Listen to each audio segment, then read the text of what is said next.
लेकिन हुण इन्ना वक्त नहीं लोगों कोलों कि वो उस्तादी शागिर्दी करन या इस तरह बैठन। ਅਸੀਂ ਹੁਣ ਇਹ ਸੋਚਦੇ ਹਾਂ ਕਿ ਮੈਨੂੰ ਕੋਈ ਕਹੇ ਨਾ ਜੀ ਮੇਰੀ ਸਲਾਹ ਕਰ ਦਿਆ ਕਰੋ, ਆਪਣੀਆਂ ਨਜ਼ਮਾਂ ਗਜ਼ਲਾਂ ਭੇਜੇ, ਤੇ ਮੈਂ ਉਹਨਾਂ ਨੂੰ ਕਹਿੰਦਾ ਕਿ ਮੇਰੇ ਕੋਲ ਇੱਕ ਨੁਸਖਾ ਹੈ, ਉਹ ਤੁਸੀਂ ਆਜ਼ਮਾਓ ਤੇ ਉਸਤਾਦੀ ਸ਼ਾਗਿਰਦੀ ਨਾ ਕਰੋ।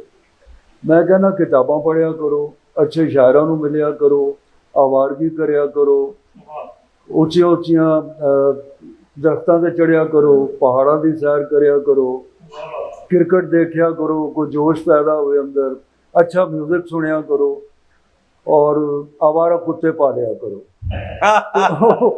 मैं जो छोटा बच्चा सी ते जिन्नियां सड़क ते छोटे छोटे वो कतूरे मिलते सी ना, वो सारे इकट्ठे करके मैं घर लै जाता सी। ते वालिद साहब बड़े नाराज़ होंदे सन, लेकिन मैं उन्होंने पालन की कोशिश करता सी। ते जदों तुसीं दरख्तां नाल, परिंदियां नाल, जानवरां नाल मुहब्बत करदे हो तो फिर तुसीं अच्छी शायरी कर सकते हो। ਜਦੋਂ ਅੱਛਾ ਮਿਊਜ਼ਿਕ ਸੁਣਦੇ ਹੋ ਤੇ ਇਹ ਠੀਕ ਹੈ ਕਿ ਅੱਜ ਸਾਡੀ ਜਿਹੜੀ ਮੁਸ਼ਾਇਰੇ ਦੀ ਰਵਾਇਤ ਹੈ ਉਹ ਨਹੀਂ ਰਹੀ।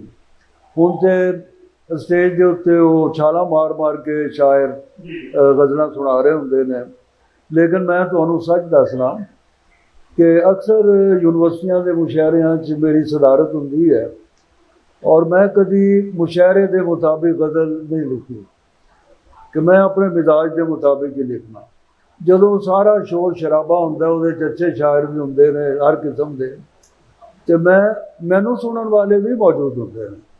ਮੇਰੀ ਸੰਜੀਦਾ ਸ਼ਾਇਰੀ, ਮੇਰੀ ਜਿਹੜੀ ਵੱਖਰੀ ਸ਼ਾਇਰੀ ਹੈ, ਉਹਦੇ ਸਾਮੀਨ ਵੀ ਮੌਜੂਦ ਹੁੰਦੇ ਨੇ। ਯਾਨੀ ਮਾਯੂਸੀ ਨਹੀਂ ਹੈ ਬਿਲਕੁਲ। ਅੱਛਾ ਲਿਖੋਗੇ ਤੇ ਅੱਛਾ ਸੁਣਨ ਵਾਲੇ ਵੀ ਮੌਜੂਦ ਹੁੰਦੇ ਨੇ।